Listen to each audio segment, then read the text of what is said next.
Yeah, another beautiful Friday and we are here. Thanks for staying tuned.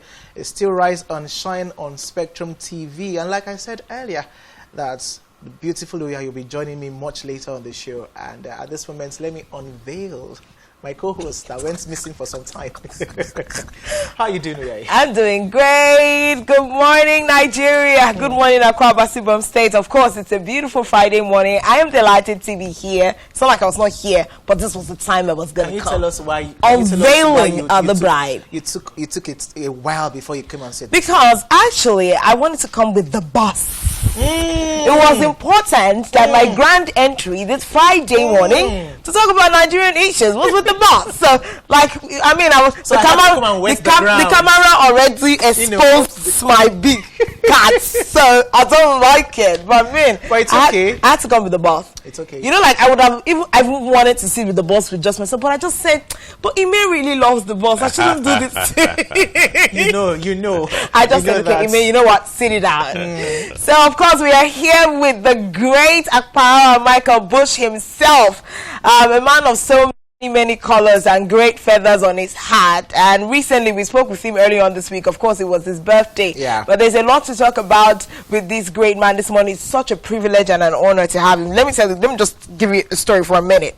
If you see the road that leads into this community this morning alone, you will not believe that we got in here. And for people to make the sacrifice, not just to wake up early, but traverse this road and come here. They love us with all their heart. And we are here to celebrate the boss for that. Thank you so much, the boss, for coming this morning. The word is travel. Travel down here. Very nice. Good morning, the boss. Good to have you here. Fantastic. It's been a minute. Absolutely, but it's nice. It's nice. Your road is the worst in West Africa. My God.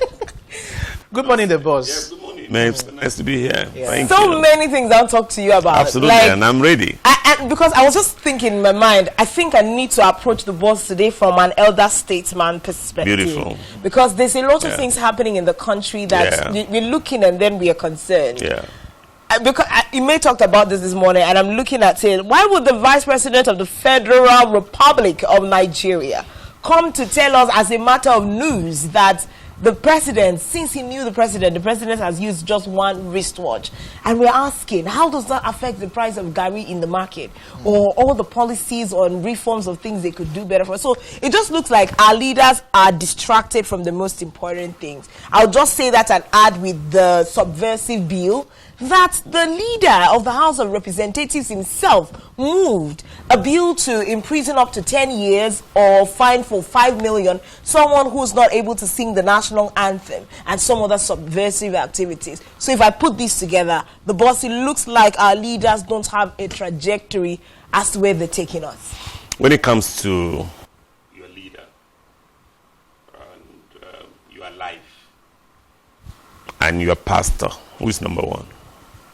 Probably your pastor. If you don't answer, your spiritual person is number one. In a country where pastors, spend time, they almost achieve orgasms over material things, cars, the size of their congregation, their houses, the fact that they have made money.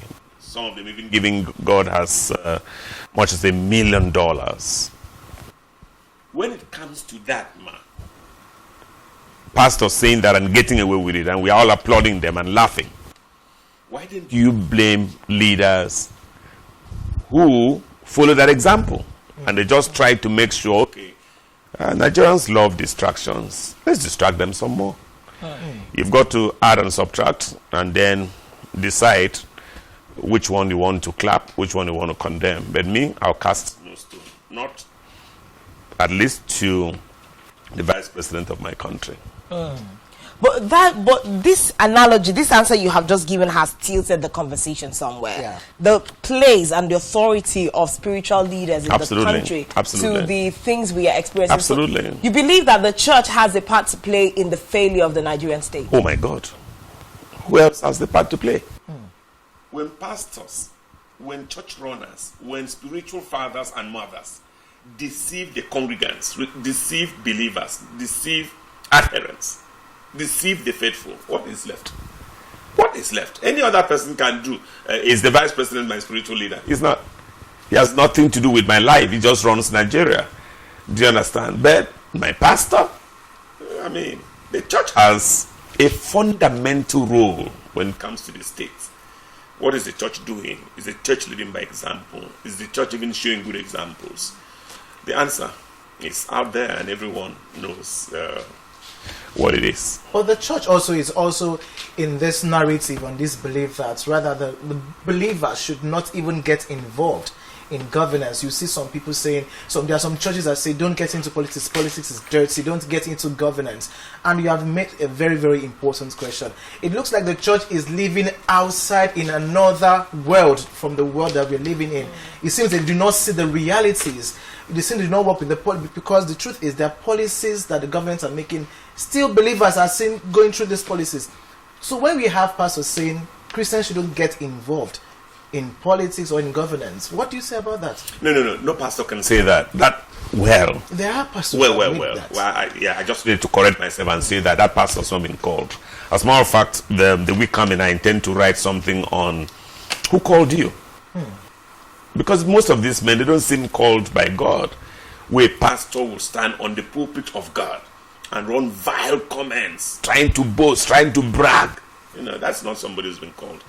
Any pastor called by God would not say, don't go into leadership. If you don't go into leadership, the society is finished. Okay, imagine that we said, everyone belongs in the church and said, no politics, no leadership. We'll run a state. We'll become some banana republic. So there's even a care like there. But the greater problem is that most of these people are not trained. Do you understand? Most of these pastors, so-called pastors, are not trained. They have no business handling the Bible, let alone teaching anyone, because they themselves have not been taught. They don't understand it. The moment you understand what the word of God says, man, you want to go and conquer all, you want to go and overcome all, you want to go and win over every territory. So that point about flee from politics, it's not from God. As a matter of fact, it's not from God. So why did he send us here to say we should come and enjoy ourselves, to have dominion and all of that? So the thing is that every Christian must be interested in politics. In fact, as you said, it's a dirty game. It's only Christians who have the know-how to clean it up. Are these conversations that you believe that our pastors should engage from the pulpit, like political education, political awareness, the pastors deciding, teaching their people on how to become involved? Because it looks like up until the last cycle of election, pastors also try to stay away, because there's also the narrative of the church has no place in politics. Over time we've seen the bashes on social media and the likes. Why should a pastor be involved in politics? Why should he be saying anything about it? So are these, is this a form of knowledge and education that you think our pastors have the right to impart upon their people? Okay, let's just expand that conversation, Mrs. M.M. So, you want to be a broadcaster, you go to school. You want to be a medical doctor, you go to school. You get certificated. You want to be an engineer, you go to school. You want to be a cameraman, you are trained. Who trains pastors? How, especially in this country, how are you certificated to become a pastor? I guess it is that entry point that is the challenge with becoming a pastor in Nigeria. That's number one. Number two, I'm not saying pastors themselves should go there and be interested in politics or not be interested in politics. Well, it depends on who called you and who you want to know, and it depends on what you also want to do. It's still possible to be a pastor and then a politician. It's still possible. Yes, it's still possible. But what I said was for a pastor to use his pulpit and lie to the people about, no, don't get involved in politics. God doesn't like it. Which God? Do you understand? Politics is about leadership, and as a matter of fact, I have a way of always saying it. Politics is the only other greater platform on which you can do greater good to a greater number of our people. There is no other platform that you can use to do greater good to our people. For instance, you want to say, oh, I'm a pastor. I bet there are some people who are not pastors. They're not going to be listening to you. They are Muslims, for instance. Or you want to say, I'm an imam. But there are some people who are not Muslims. They're not going to be listening to you and all of that. And on that argument goes. So it's important for pastors to respect the place that they stand. That place is of God. As a matter of fact, if you are truly called by God, you would not even mind to preach to non-Christians. he would not even mind to preach to even non-believers. People will say, no, I don't even know God. You preach to everyone. You understand? It's just this thing of my crowd. Hey, you, don't listen to him, or you don't. No. That's not, those people are not called by God, I believe, yeah. The boss, let's come down to our point, because if you look at the last two administrations, we have been blessed with people from church who have handled the end of affairs. The former governor was a deacon in a church, and he was a governor. Yes. And currently, our governor is a pastor. I mean, the title. Yes, the next governor will be a bishop, right? So it's been given, and I would like to draw your attention back to the conversation we had on Tuesday when you talked about, the intricacies that involve in getting into politics and how some people dabble into certain things. Absolutely. Into certain things. Now, we having a pastor as a governor in the state, what would you say as the state of the nation of that? What would you say? Well, it's out there. You can see it. For instance, I don't know whether that's a good thing or a bad thing, but because you've asked me this question, I'll throw it up. So there was this 10-day protest. Was it 10 days? I think it was declared for 10 days. And it didn't happen in Akwa Ibom. Strangely. So this governor, Pastor Moino, has used his calling to almost, invite everyone over, woo everyone over, win everyone over. And, the argument is that his relationship, I don't know, many people in PDP may not like that, but his relationship with the Senate President, Senator Godswill Oboro-Pabio, has really, really helped us and has blessed his governorship. How do I say that? Deacon Udom Emmanuel was a peaceable man. I happen to have been on his team, so I listened to him talk. I knew that he was a very peaceable man. He was a man of tremendous peace. But when there was NSAS, they scattered things. Even my own personal office, where I work for government, was destroyed, was burnt. Do you understand? That kind of man. So almost always it's what you allow with the opposition. If you have the opposition on the same page with you, there will be peace in your state. And that's what this governor has done. And you can say that it is because of his calling as a pastor. So he has utilized it well. Even with the presidency, he's on the same page with the presidency. You would not know, when you see him, you would not know whether he's PDP or APC, and that's just good. That's a man that has brought his calling to bear on his responsibility as a leader of the people, not a leader of Christians, not a leader of Muslims, but it's a leader of the people. And whenever you mention the people, there are good, there are bad, there are ugly.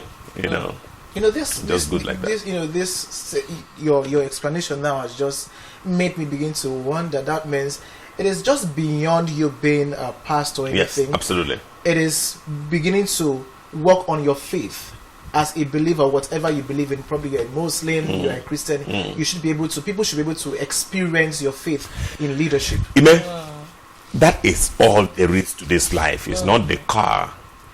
Amen. So say that in 1800, somebody just sat somewhere, I don't know what to call him, somebody, or a being sat somewhere and decided that, okay, in 19 something, I would send Emmanuel to Nigeria, to Akwa Ibom.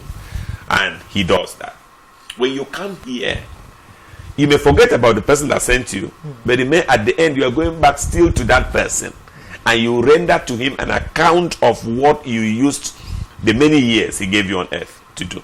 So, that speaks to the fact that the greatest responsibility of every human being alive is ministry. So you don't need to bear the title. For instance, I'm a pastor. I've been ordained like 3 times.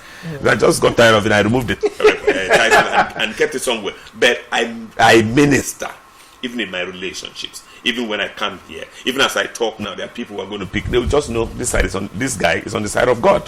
So that is it. So the title is for all of us.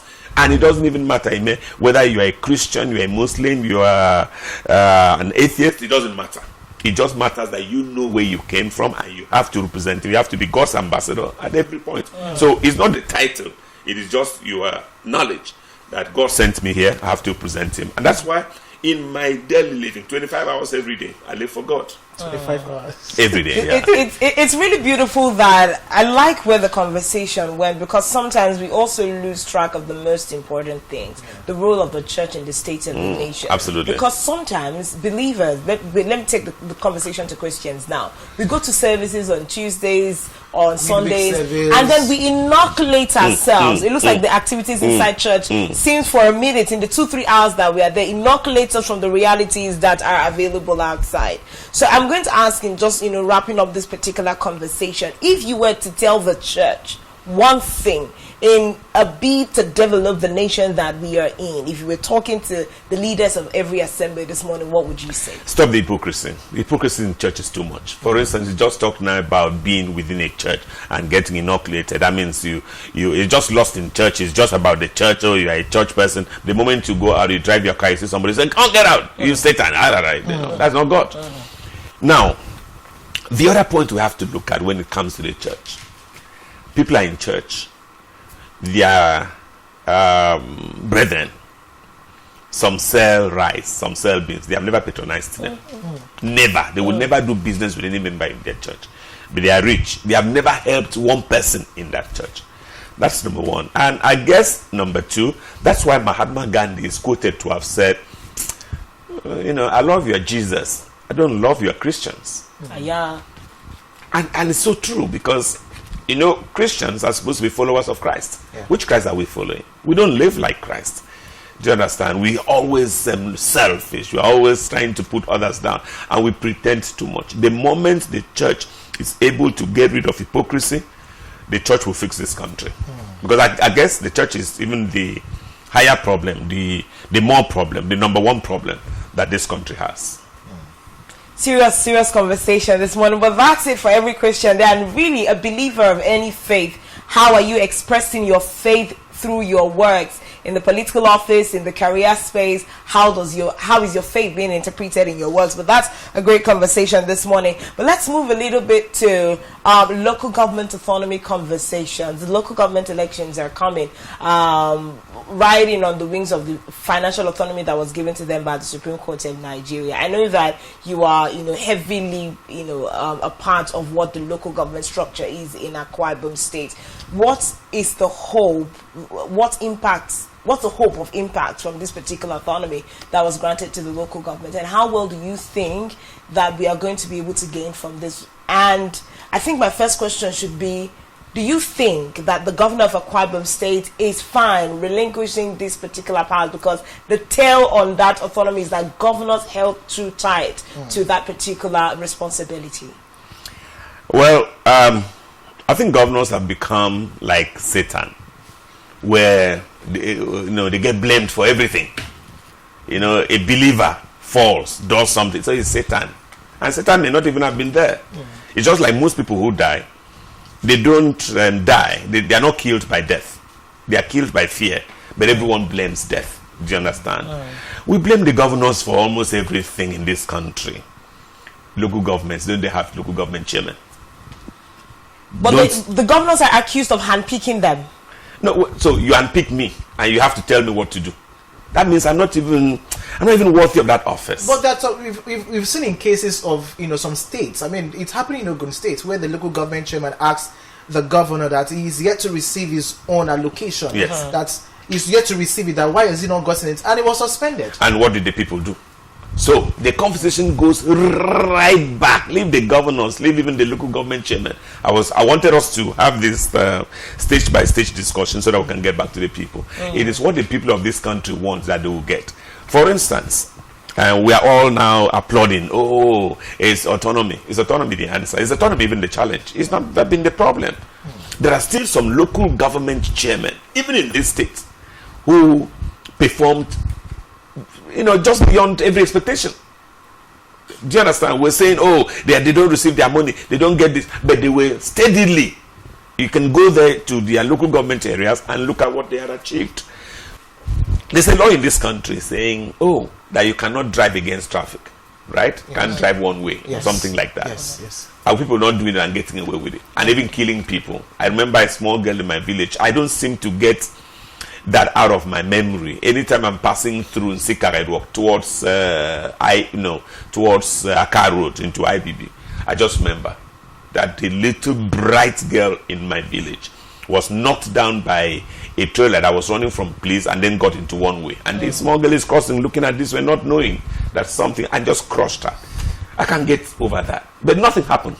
Nothing. Entirely nothing. And many people continue to lose their lives like that. So if we are not able, small law of traffic, we are not able to obey that or to even implement that. It is autonomy we want to implement.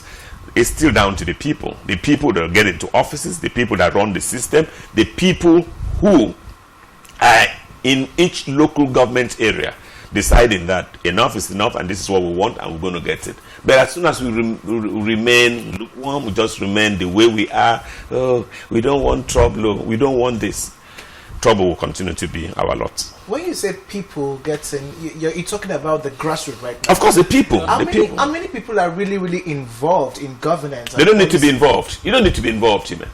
Okay, you sit here. Are you involved in governance? But every day you are calling leaders accountable. You know why both of you are not making money? Because, in this state, you have got to criticize, fight. They'll look for you and they give you money. Do you understand? So if you want to do the Michael Bush kind of journalism, developmental journalism, peace journalism, you remain like that. Do you understand? So this platform that you have, you use it to ask critical questions, to call people to order, to get them to account for the funds of our people that they have. So until our people do that, these other things, we're just having so much motion, very little movement. Now, we have begun to create the narrative or look into the fact that followership is also a major problem in Nigeria. Followership is even more important than leadership. Why? Because leadership derive from followership. For instance, President Tinubu was not president 2 years ago, 3 years ago, 5 years ago, 10 years ago. He wasn't president. So we've been changing presidents. And these presidents that we change, they come from followership. They come from among our followers. If we are not able to prep up our followers and make sure they are courageous, they have the ability to stand up, nothing's going to happen.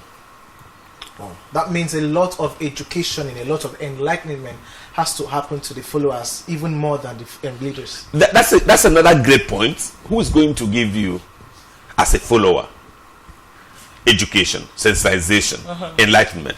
The government? The leaders who don't even want you to have enough information, who don't even want you to talk. The followers must wake up and help themselves. Believe me, people just have to prep themselves up. The media must fill that gap by making sure, sensitize the people, enlighten the people, educate the people. Because, if the people do not have information, don't even know this is your right, you can stand up here, you can ask questions here, then all this cry we are crying will soon become like mourning. We'll be mourn, and all of that. But God will help us. Isn't that what they say in Nigeria all the time? that has become our slogan.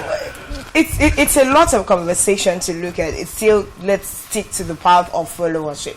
But I'll look to it through the eyes of the protest that we just had. And my question continues to remain, did we gain, was it successful? Were we able to achieve anything with this particular protest? Because the conversation now is, let us open up dialogue points. The federal government has said to the people, let's not protest. We are going to offer you platforms where we can actually dialogue, hear what the people want, and look for ways to get it done.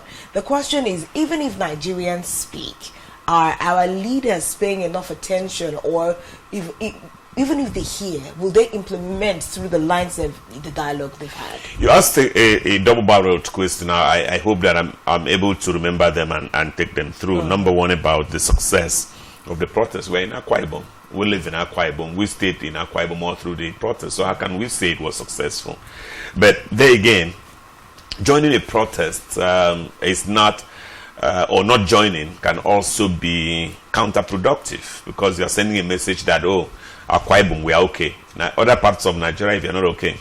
So that's a critical point. So, about whether it succeeded or did not succeed elsewhere, you finished the matter when you said, now they are saying we can dialogue. Why didn't we dialogue before? Why did we even have to waste time and do this? Stop. And the protest, who are you protesting against? Who are you protesting against? It's the same people. You destroy the things that belong to the people, the common man. If you really want to protest, you know where to go and protest. You know, go and block that place. We know that then you are ready for all of this. Otherwise, let us learn to engage. You say that, oh, when they talk with the leaders here, the elections are there. Bad. How many of us? We are a country of 200 million people, may even be more. And when it comes to elections, it's just 15 or 20 million people that decide the future, or if you like, the life of 200 million people. Who does that? Do you understand? It's just 20 million people who go out to vote. The rest 180 million, they are comfortable. So until Nigerians, truly, it's just like saying hardship. People are saying hardship. But if you turn, even the people shouting hardship are sprouting up mansions, they're building things, they're doing big things. So it just that somebody is lying to somebody and all of that. The leaders would listen the moment the people are ready for the leaders to listen to them. The people of Nigeria are not ready. You know, you see that in every responsibility. If you sat down with Ime now and said, let's go and hold Pastor Moino now. Let's go and do this. Ime suddenly has a good opening with somebody who's close to the governor. We say, Mr. Mem is planning. He was even coming to call me. And before you know it, they call Ime. When you go there, you look like a fool because you go to the point that you agree that that's where you want to go and protest. Ime is not there. This thing has failed now. So it is the people who are the problem of this country. The moment they want to stand up and say, well, we've had enough, we should look inwards more, even in the quality of the men and women we select to lead us, then we would have indicated our readiness to take back our country. The boss, also people will say that, you know, the reason why the people are feeling reluctant, it's also based on the policies that the government have put in place. You look at the government of today, they have weaponized hunger. At every provocation, federal government is rolling out rice, giving out any cry for any problem. And the people are accepting them. You know, so what will you say that is it not a kind of a two-way stuff? Is a two-way traffic that it is rub my back, I rub your back. The government is also contributing. The people also are responding through their not because anytime they complain they will get rice. What would you say? The people are there forever. Government is just there tenured. I can't blame government for anything because it's the people who throw up the kind of government that reflect them. See, if the people of it's just like in this studio. If you decided that even in your own small unit, this is the leader we want to head our unit or it's a democratic process, you would have the best. Do you understand? But the moment you want to go around to please this one, please that one, you're going to have challenges. So it is the people of this country who own this country, not someone who just there for 4 years or max 8 years. You know, and the moment those people want to take back their country, they will take back their country. So my question is, you said the people are not ready. What do you think will make Nigerians ready to, quote unquote, revolt? Because it looks like there is a positive revolution that Nigeria is begging for us to see some of the changes that we do. We don't need revolts, by the way. We're on live television, so we don't need revolts. We're never going to have revolts. We don't even need a revolution. It's just for Nigerians eschewing blood, or rather ethnicity. Oh, this one is an Ibio man, is the one ruling, so let's leave him. It's our turn. Extreme religion. Oh, this one is a Christian. This one is a Muslim. It's our turn. And then, of course, extreme something that I call, Kabbalism. Something. Oh, it's our own person. It's my own person. I know him, so leave it. The moment Nigerians are able to eschew those three curses, Nigerians can now come together and take back their country. There are elections coming. I know all this one of holding another country's flag in Nigeria. Can imagine. That's still part of the problem. Would that country ever hold your flag? That's the question that I always ask. We have a leadership that we elected for 4 years. You allow them. You don't know the fact that they couldn't do this. And by the way, the problem we have now was not brought by President Tinubu, was not brought by Governor Moino. The problem has been there long. So they are just there. So let's see what they are able to do. If they didn't help enough in the first time, perhaps, in the first year, second year they are able to do, or third year they are able to do. But whether they are able to do it, you just wait for the re-election, the time for re-election. That's when the people should speak. Why do Nigerians never speak during elections? Why do we always, we remove ourselves? When the time to speak in a democracy is during elections. Just go there massively and say, this is what we want. And there's a way you have voted so massively, nobody can read. Remember Micheal Abiola? The way you stay away, people just say, okay, they're not even interested, we'll give them whatever result. And a few people went out, the noise is drowned. And all of that, So that's how to show that we are ready. We should prepare for the next elections. And I sense in my spirit the 2027 general elections in this country will be defining, will not be child's play. Things are totally going to change, because that again will be another golden opportunity for this country, and it's up to us what we want to do with it. So what we are experiencing right now, will it be strong enough to make us take the bull by its horn during the elections? So, but we are looking at the fact that some of the reasons why the Tinubu-led administration is taking the fall is with regards to some of the policies that his own administration have taken. Remove the subsidy, floats the naira, which are the two basic ones that people are hankering for.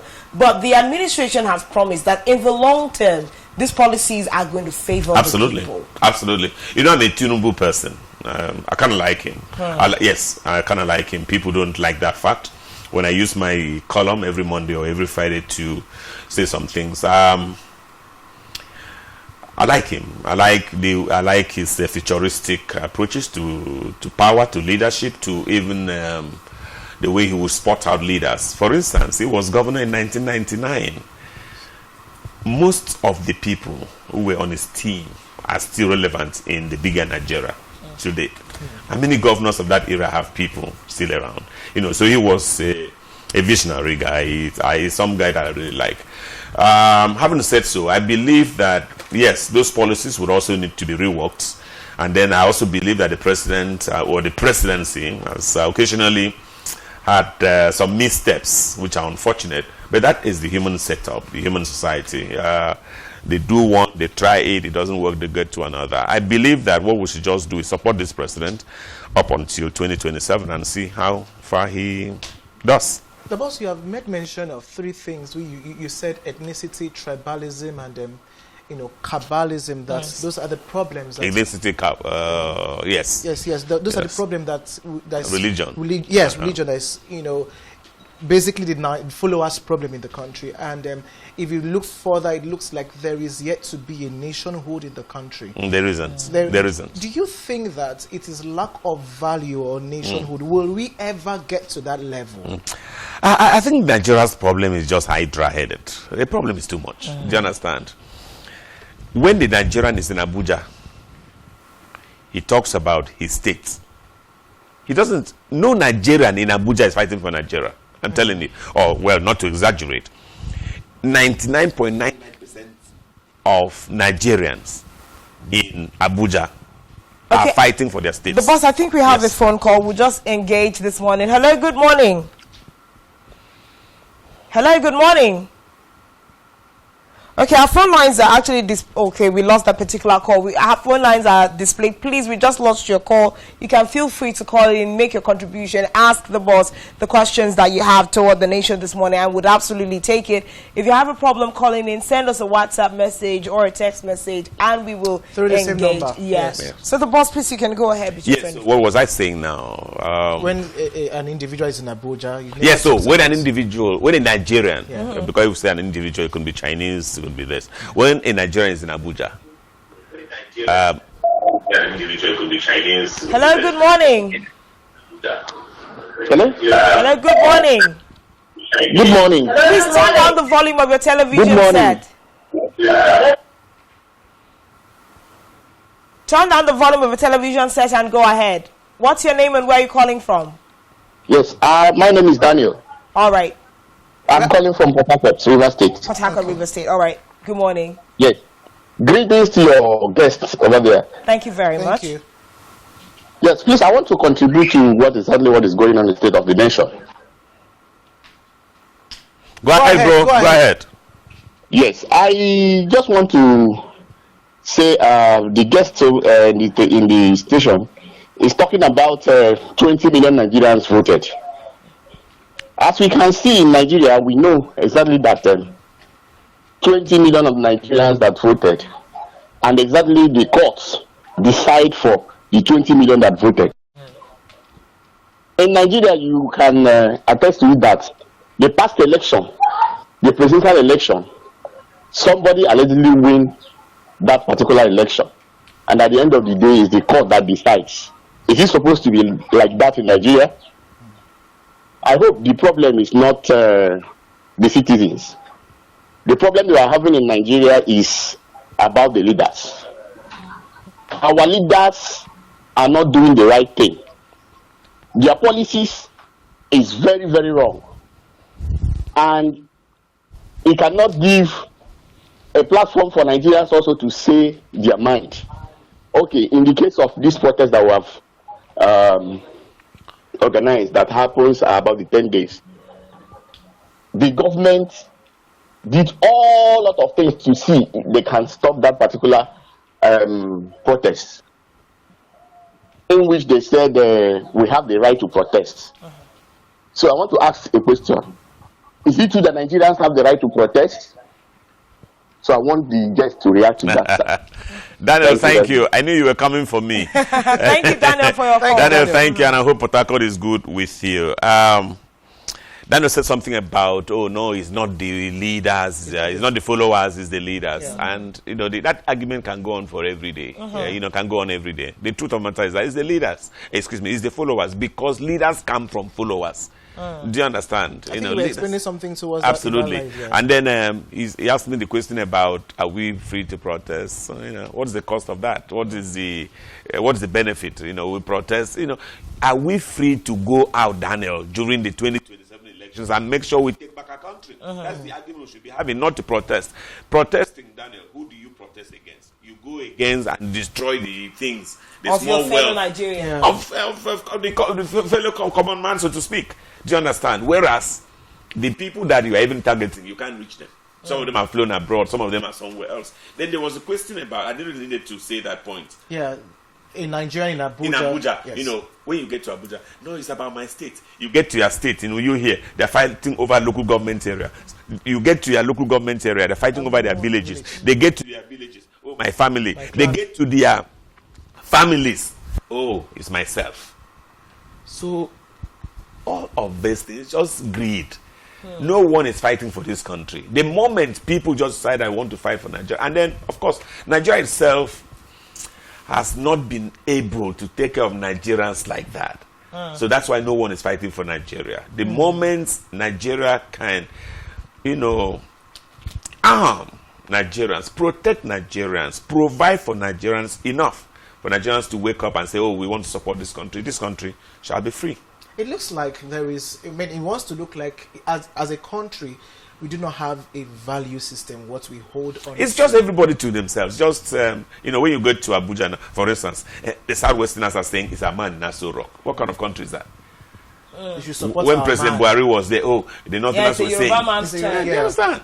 So everyone is just, right now we are looking for how a Southerner or how an Akwa Ibom man can become president. As if when he becomes president, he takes care of all Akwa Ibom people. So it's just like, it's from my zone, you're going to bring this local government chairman. To what end? The local government chairman can be your brother and not be able to do anything for you. But an enemy, so-called enemy, can be the local government chairman and take care of you. Do you understand? So it is just that if we are able to eschew these sentiments, these very Neanderthal, these Stone Age sentiments, then this country can be free.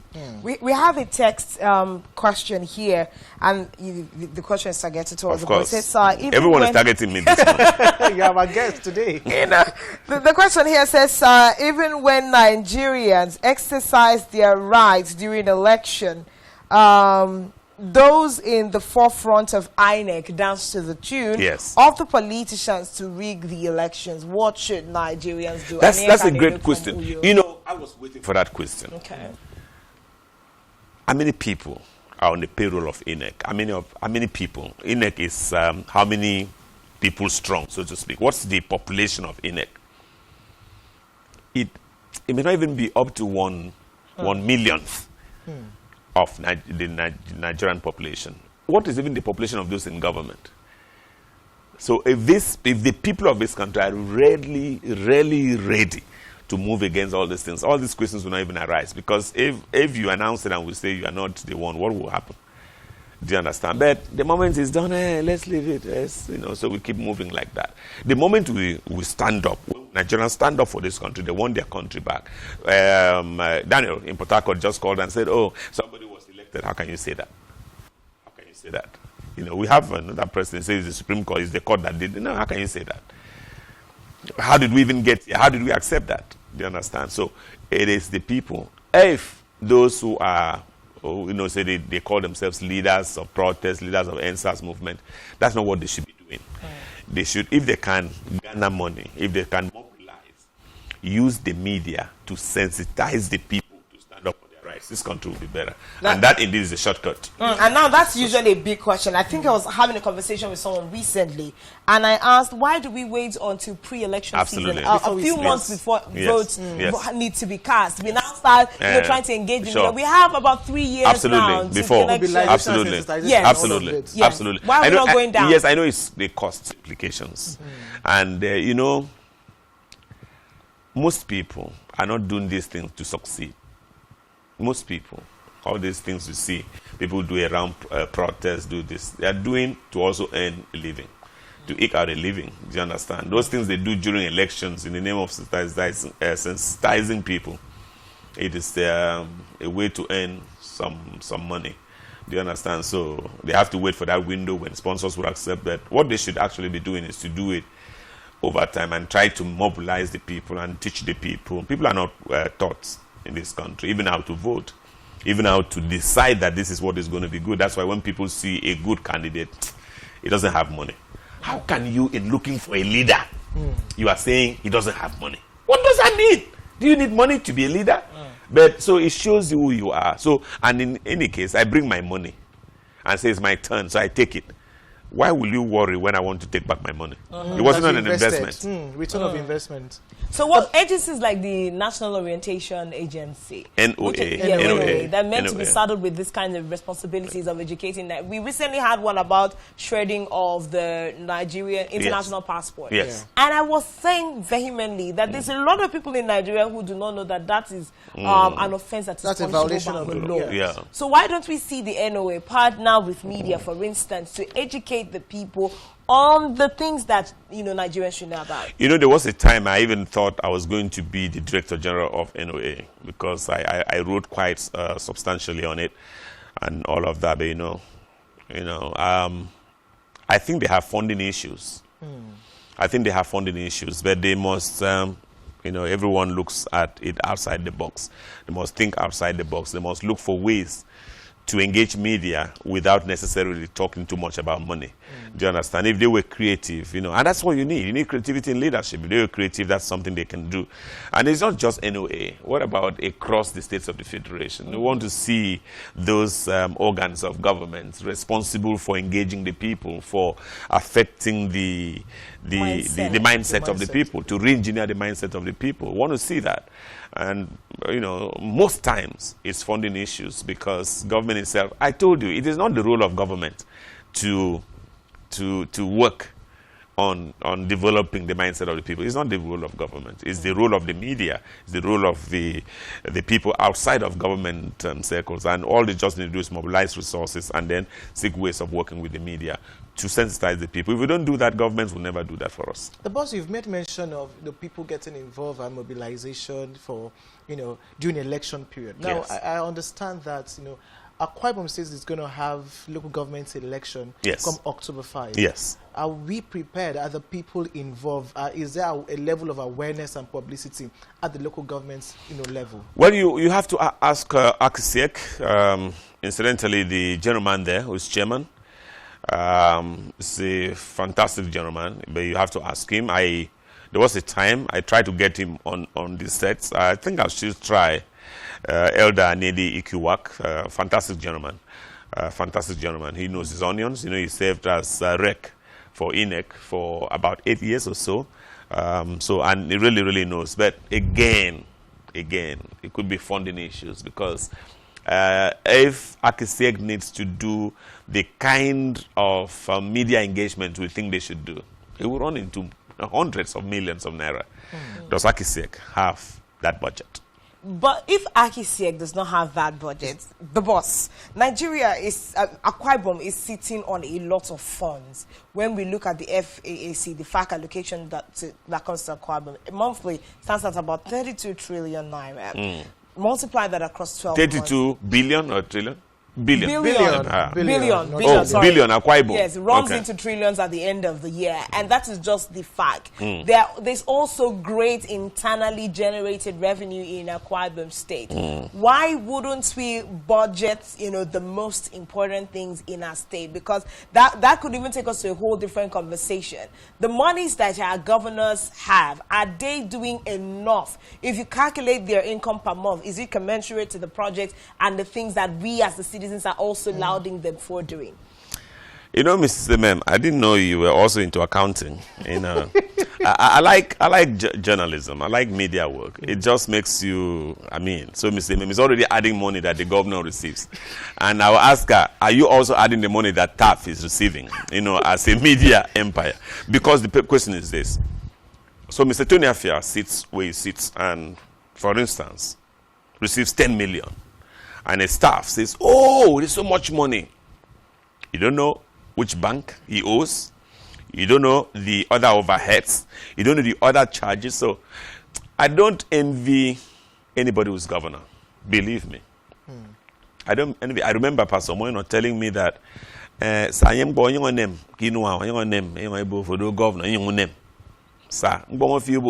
it's the truth. It is the truth. Because yes, so we see 32 billion, and you go there, the state might even be, for instance, the state might be owing 500 billion. So the governor is already looking at 32 billion. 500 billion. How can I even take care of the 500 billion small? What is the salary overhang? What is this? What is that? I'm supposed to be here. I'm supposed to do it. So I don't speak for government, but I just give you this little analogy for you to see this matter is not small. In fact, you can stay there as governor, I guess, and just even forget about some things. Say, the important. How important is that one? Please leave it. It's not because you think it's not important. It's just because okay, you have 32 billion. When you remove, for instance, it's not the exact figures. Yeah. I don't have that. 10 billion for salaries and other charges is 22 billion. You now say, oh, some contractors are being owed. Okay, let's give them 5 billion. You're left with 17. Before you even 10, that money is finished. So funding would always be a problem, but I just think that government itself and the agencies of government should get creative to see how they can also attract extraneous revenue. Wow, it's feeling. You know how the boss answers the question and then he makes you feel bad for the government. It's been a new narrative that we've been flagging. Like, these men are receiving this money. We should see projects commensurate. But this explanation also folds the hands of the citizen. Yeah. But don't you believe that a form of transparency and accountability in the eye of the public will help us be on the same page? I don't know why you're making me. I don't like to speak for government because for me to speak for you have to pay me. But this is the truth. There are some facts government will tell you. You say you want accountability. They will tell you about some cost. You yourself will shut up forever. So, Akwa Ibom is peaceful. Akwa Ibom is the security in Akwa Ibom. Do you know the cost of that? Do you know the cost of that? Do you understand? It might not, even the 32 billion may not be enough to run security. I'm telling you.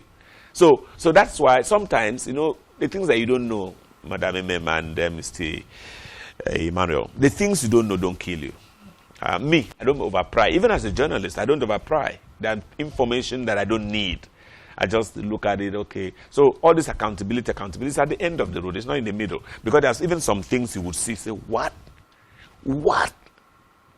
For instance, there are some businesses, there are some things that our youngsters do that government has to fund it to support them. If you knew the cost of that, you would say, let's stop. Will you say that? Do you understand? So it is just to make sure that each sector receives attention and the way government can do it. But I can tell you this for free.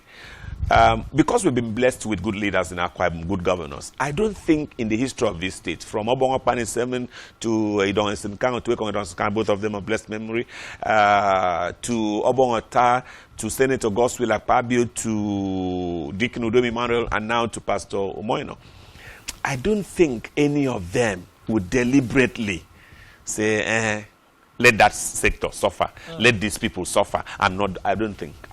I fortunately I had the privilege of engaging all of these men on air, and so I know that they have a good heart, so they won't deliberately do that bet for money.